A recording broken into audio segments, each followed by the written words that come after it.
বাবা সুকান্ত, তোর যে একটা কাজ করতে হচ্ছে। কি কাজ আবার মা? আমার নাতনিটা ইলিশ মাছ খেতে চাচ্ছে রে বাবা। শ্যামা ইলিশ মাছ খেতে চাচ্ছে? কই তা তো তুমি আমাকে বলনি। মেয়েটা ছোট হলেও সব কিছু বোঝে। আমাকে চুক্তি করে বলেছে, তোকে বলেনি, কারণ ও জানে তোর কাছে টাকা নেই। আমিও জানি তোর কাছে টাকা নাই, এজন্য আর তোকে বলিনি। আমার মা মরা মেয়েটা ইলিশ মাছ খেতে চেয়েছে, আর সেটা আমাকে বলেওনি। বাজারে ইলিশের যা দাম, আমি যে বলবো তোকে তাও তো বলতে পারিনি এতদিন। এখন নিরুপায় হয়ে বলতে হলো। আমাদের গ্রাম যে এত গরিব, এখানে হাটে ইলিশ কেনবার সাধ্য কারো নেই মা। এখানে ইলিশের দাম অনেক বেশি, আর নদীতে পাওয়া যায় না। তা তো আমি জানি রে বাপ, তাও তুই একটু চেষ্টা করে দেখ। আচ্ছা ঠিক আছে, আমি চেষ্টা করে দেখব। নদীতে এমনিতেই জল নেই, মাছ পাই কিনা জানি না। আচ্ছা, তোর সাধ্য মতো চেষ্টা করিস বাপ। ঠিক আছে মা, আমি বিকেলে রতনকে নিয়ে জাল নিয়ে নদীতে যাব। দাদা, জাল তো অনেকটাই টানা হয়ে গেল, একটি মাছেরও দেখা পেলাম না। যদি একটি মাছ পেয়ে যাই তাও হবে। তোকে তো বললাম আমার মা মরা মেয়েটা মাছ খেতে চেয়েছে, কি করব বল? কখনো কিছু আমার কাছে চায় না। তা তো আমি বুঝতে পেরেছি দাদা, সেই জন্যই তো তোমার সাথে আসতে রাজি হলাম। তবে নদীতে তো এখন জলও নেই, মাছ আসবে কোত্থেকে বলো দাদা? সেটা তো আমি জানি রে, তাও ওপরওয়ালা যদি চান মাছ দিতে পারেন। দেখি পাই কিনা কয়েকটা মাছ।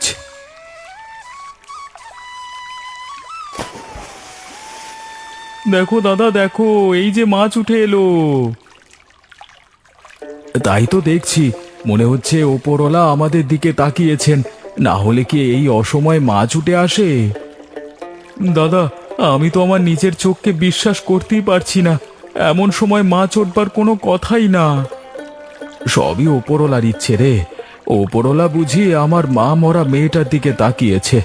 আমরা কি চাচ্ছি ওপরওয়ালা সেটা বুঝতে পেরেই একটি মাছ আমাদেরকে দিয়েছে। কিন্তু মাছটা তো খুব ছোট দাদা, তবে জ্যান্ত আছে। মাছ পেয়েছি সেটাই অনেক, মেয়েটাকে দেখাতে তো পারবো, মেয়েটা বুঝতে তো পারবে ইলিশ মাছ এনেছি, তাও জ্যান্ত। তা তুমি ঠিকই বলেছ, তবে দাদা আমাদের এই গরিব গ্রামে এইটুকু ছোট ইলিশ মাছের দামটা অনেক বেশি। হ্যাঁ তা তো অনেক বেশি, আমাদের গরিবদের জন্য এটার দাম অনেক বেশি। এখানে এরকম মাছও পাওয়া যায় না। চলো দাদা ফিরে যাই। চল চল। কি গো সুকান্ত দা, এই অসময় নৌকা নিয়ে আসলে কোত্থেকে? তা জেনে তোমার কাজ আছে কি? কি রে রতন, তোর ব্যবহার এমন কেন? লালটু তো খুব ভালোভাবেই জিজ্ঞেস করলো নৌকা নিয়ে কোথায় গেছিলিস, তার উত্তর এমন ভাবে দিলি কেন? আমিও ভালোভাবে বললাম, তা জেনে তোমাদের দরকার নেই কোথায় গিয়েছিলাম। আরে রতন থাম থাম, আরে তোমরাও থামো, গিয়েছিলাম নদীতে মাছ ধরতে। এই সময় নদীতে? এখন তো নদীতে মাছ নেই, জলও নেই, তাহলে গিয়েছিলে যে? মেয়েটা বায়না করেছিল ইলিশ মাছ খাবে, গ্রামে তো আর পাওয়া যায় না, পাওয়া গেলে যা দাম গরিবদের, মানে এই গ্রামের দামি ইলিশ তা আমাদের খাওয়া সম্ভব না। আচ্ছা, ওই তো তোমার হাতে ধরে ইলিশ মাছ দেখা যাচ্ছে, এ দেখি জ্যান্ত ইলিশ। হ্যাঁ ইলিশ, এই মাছটাই পেয়েছি। বাহ বাহ বাহ, তাহলে তো ইলিশ মাছ পেয়ে গেছো। হ্যাঁ কষ্ট করেছি, তাই ওপরওয়ালা আমাদের একটি ইলিশ মাছ জুটিয়ে দিয়েছেন। এইটুকু ইলিশ মাছেরও আমাদের গ্রামে খুবই দাম। দাম কি বলছো বলো, সোনার দাম। দাম নিয়ে আমার অত কাজ নেই, মেয়ে খেতে চেয়েছে ধরেছি, বাড়ি নিয়ে যাব ব্যাস। ও মা, তুমি বুঝি আমাদের ভাগ দেবে না? কেন তোমাদের ভাগ দেবো কেন? তোমরা কি মাছ ধরেছো নাকি? এসেছে এখানে ভাগ নিতে বড় বড় কথা। কাজটা কিন্তু ভালো করছিস না রতন। ভালো খারাপ তোমার থেকে শিখতে হবে না। দাদা চলো তো এখান থেকে। যাও যাও, তোমাদের পরে ডেকে নিচ্ছি। মা, ও মা দেখো কি নিয়ে এসেছি আমি। কি রে বাবা, তুই এসেছিস? এত দেরি করে আসলি যে? তোর আসতে এত দেরি হলো কেন বাবা? মা, নদীতে তো এমনিতেই পানি নেই, মাছ ধরতে একটু মাঝ নদীতে যেতে হয়েছিল। এই দেখো মা, আমি একটা মাছ পেয়েছি। এ কি, আসলেই দেখছি তোর হাতে একটা মাছ। তা কেমন করে পেলি রে? আমাদের এই গ্রামে তো সহজে নদীতে মাছ পাওয়া যায় না, বিশেষ করে ইলিশ মাছ। ওই যে বললাম, একটু মাঝ নদীতে গিয়েছিলাম, একটি মাত্র মাছই পেলাম। পেয়েছিস যে, এটাই অনেক। আমি তো ভেবেছি কোনো মাছই হয়তো পাবি না। সবই তোমার দয়া এবং ওপরওয়ালার ইচ্ছা মা। মেয়েটিকে এবার মাছটা খেতে দিতে পারবো। কিন্তু আমার নাতনিটা যে ঘুমিয়ে গেছে, ওকে কি জাগাবো নাকি?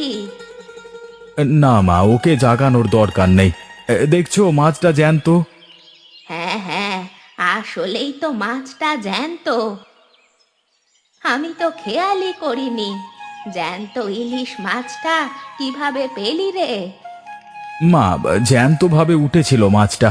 মাছটাকে তুমি হাঁড়ির মধ্যে রেখে দাও জল দিয়ে, পরে আমার মেয়ে দেখবে, তারপর তুমি এই মাছ রান্না করবে। তার আগে রান্না করো না, ঠিক আছে? আরে না, তা তো আমি নিজেও বুঝি। আমার নাতনিকে আগে মাছ দেখাবো। ঠিক আছে মা, তাহলে তুমি মাছটা রেখে দাও হাঁড়ির মধ্যে জল দিয়ে, কেমন? আচ্ছা ঠিক আছে। লালটু, কাল যে সুকান্তদা মাছগুলো ধরলো না, আমাদের গ্রামে এত বড় মাছ আজ পর্যন্ত কেউ ধরেনি। হ্যাঁ রে, এই গ্রামে কেন, আশেপাশে 10 গ্রামে এমন মাছ কেউ ধরেছে বলে আমি শুনিনি। শহরে এত বড় মাছ আছে কিনা সেটাও সন্দেহ। লালটু, তুমি তা ঠিকই বলেছ।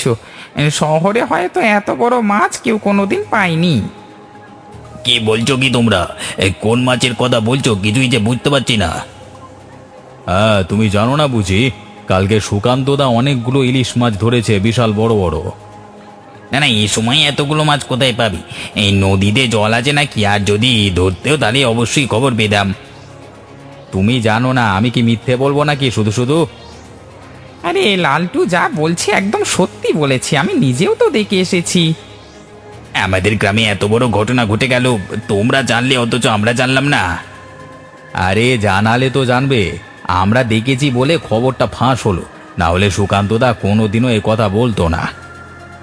এটা কিন্তু একদম উচিত হয়নি। এই গ্রামে কোনো ইলিশ মাছ নেই, তারপর পেয়েছি অথচ আমরা জানলাম না। আমরা তো তার ভাগ চাইতাম না, একটু দেখতে পেতাম মানে শুধু। তোমরা গরিব বলি হয়তো সুকান্ত তোমাদের অবহেলা করলো। ও আচ্ছা, এই ব্যাপার, তাহলে পরে দেখে নিচ্ছি। পরে কি, চলো হরিপ্রসাদ বাবুর কাছে চলো, তাকে ব্যাপারটা বলি। আচ্ছা চলো। কিরে রতন, গ্রামের সব লোকজন দেখছি হঠাৎ আমার বাড়ির উঠানে এসে জমা হয়েছে। কি হয়েছে কি? কি জন্য সবাই এখানে এসেছে? বাবু, তা আপনি গ্রামের লোকেদের কাছে জিজ্ঞাসা করুন, তারাই আপনাকে জবাব দেবে।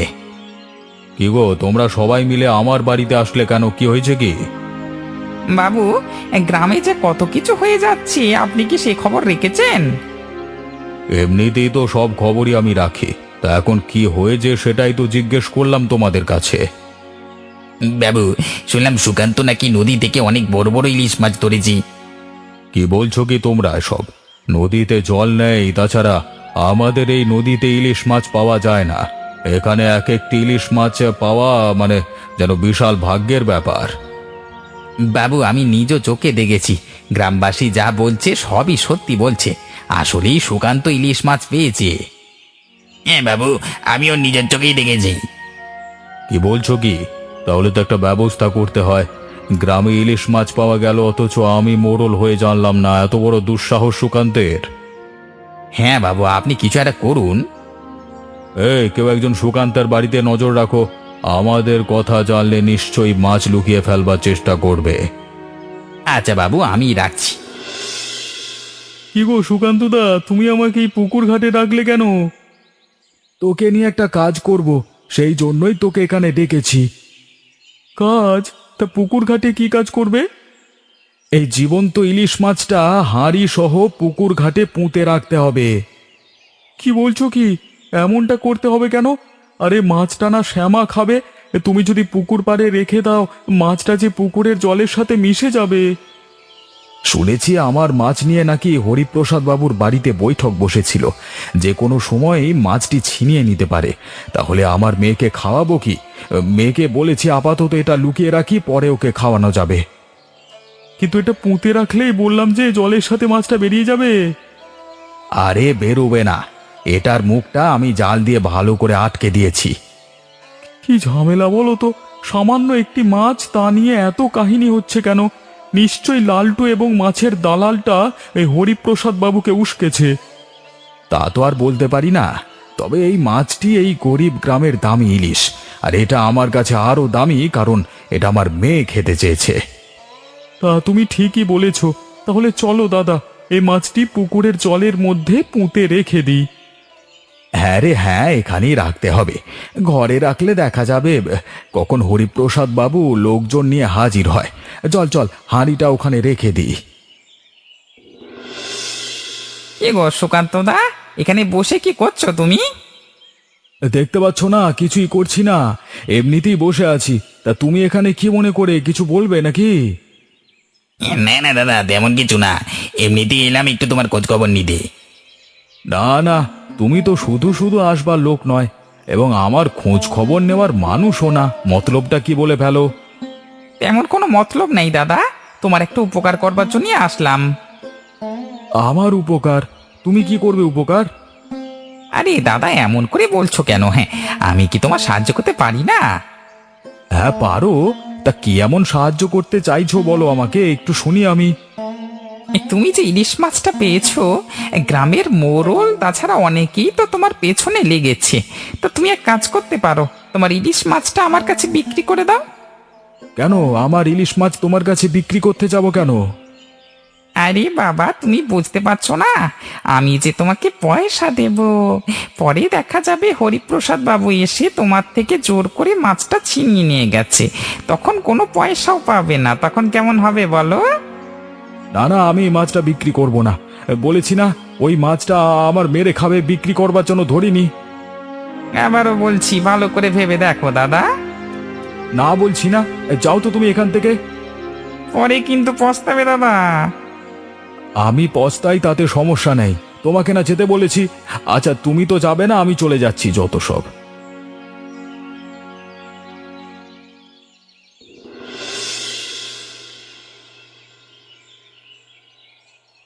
বাবু, একটা খবর আছে, ভালো খবর। আশা করছি খবরটা আপনার কাজে দেবে। তো কি এমন খবর নিয়ে এসেছিস, বল শুনি তোর খবর। বাবু, আপনি না সুকান্তর বাড়িতেই আমাদের নজর রাখতে বলেছিলেন? হ্যাঁ তা তো বলেছিলাম, ঠিকঠাক মতো রাখছিস তো নজর? হ্যাঁ বাবু, আমি আর লালটু মিলে সবসময় নজর রেখেছি। তা কদ্দূর কি আগালো তোদের কাজ? সেই খবরটাই তো আপনাকে দিতে এসেছি বাবু। বাবু, আমি আর লালটুদা দেখলাম যে ওই সুকান্ত রতনকে নিয়ে সেই ইলিশ মাছটা পুকুরের জলে পুঁতে রাখছে, যেন আমরা কেউ খোঁজ না জানতে পারি। বাহ বাহ বাহ বাহ, তোরা তো বেশ চমৎকার খবর এনেছিস। বেটা আমাদের সাথে চালাকি করছে না? হ্যাঁ বাবু, কিন্তু আমরা যে ওর চেয়ে বড় চালাক সেটাও বুঝতে পারিনি। বেটাকে উচিত শিক্ষা দেওয়া যাবে এখন। তা লালটু, একটা বুদ্ধি বের কর না, কি করা যায় এখন? বাবু, আমরা একটা কাজ করতে পারি। রাতের আধারে গিয়ে যেখানে মাছটা পুঁতেছে, আমরা তো সেটা দেখে ফেলেছি, সেখান থেকে চুপটি করে মাছটি নিয়ে আসব। সুকান্ত টের পাবে না। যখন দেবে মাছটি নেই, তখন হায় হায় করবে। বাহ লালটুদা, বুদ্ধির বেলায় তুমি সেরা। তুই আসলেই একটা ভালো বুদ্ধি দিয়েছিস। আমি সব সময় ভালো বুদ্ধি দিই বাবু। আচ্ছা ঠিক আছে, তাহলে রাতে যাওয়ার জন্য প্রস্তুত থাকিস। আমরা প্রস্তুত আছি বাবু। সাবধানে কাজটা করতে হবে, কোনোভাবে ওদের বুঝতে দেওয়া যাবে না। তারই আপনি চিন্তা করবেন না, আপনি শুধু দেখেন আমরা দুজনে কি করি। হ্যাঁ বাবু, হ্যাঁ, আপনি দূরে দাঁড়িয়ে দেখেন আমরা কি করি। হ্যাঁ, আমি দূরে দাঁড়িয়ে দেখি তোমরা ধরা পড়ে গেছো, সেটা দেখারই তো বাকি আছে। আরে বাবু, ধরা পড়বো না, আপনি এত চিন্তা করছেন কেন? আমি তো গ্রামের মোড়ল, মান ইজ্জতের ব্যাপার তো আমার, তাই না? তোদের তো মান ইজ্জত বলতে কিছু নেই। ওই যে পুকুরের ওখানটাতেই মাছের হাঁড়িটা পোঁতা রয়েছে। যা যা, দুজনে তাড়াতাড়ি গিয়ে হাঁড়িটা তুলে নিয়ে আয়। যাচ্ছি বাবু, যাচ্ছি। এ কি বাবু, এখানে যে কোনো মাছ নেই। নিজের চোখে মাছ দেখে গেলাম, এখন তো এখানে দেখতে পাচ্ছি না। তোরা দুটো কোনো কাজেরই না, অকর্মার ঢেকে দুটো। বাবু বিশ্বাস করুন, আমরা দেখে গেছি, এখন নিশ্চয়ই বুদ্ধি করে এখান থেকে সরিয়ে ফেলেছে। তা এখন কি করা যায় বলতো? বাবু, নিশ্চিত মাছগুলোকে সরিয়ে ওর ঘরে রেখেছে। ওর ঘরে গিয়ে তো আর মাছ খোঁজ করতে পারি না। বাবু, কালকে আপনি বাজারে একটু সভা ডাকেন, সবাইকে সেখানে উস্কে দেব, সবাই মিলে গিয়ে সুকান্তর বাড়ি খোঁজ করবে। দেখি, সেটাই করে দেখি তোর বুদ্ধি কতটা কাজে লাগে। আচ্ছা, এখন চল তাহলে। চলুন বাবু, চলুন।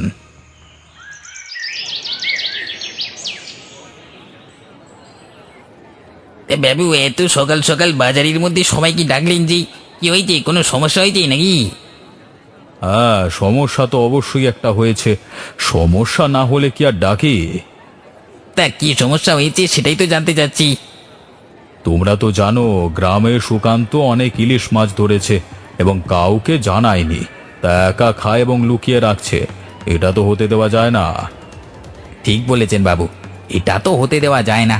গ্রামের নদীতে ইলিশ পাওয়া যায় না, তার উপর গ্রামের সবাই গরিব। এখানে ইলিশ মাছ অনেক দামি। গ্রামের কেউ এতগুলো ইলিশ মাছ পেলে সেখানে সবার অবশ্যই ভাগ আছে। হ্যাঁ বাবু, লালটু একদম ঠিক কথাই বলেছে। এই সুকান্ত এমন মানুষ না, আমরা তো ওকে ভালো বলেই জানি।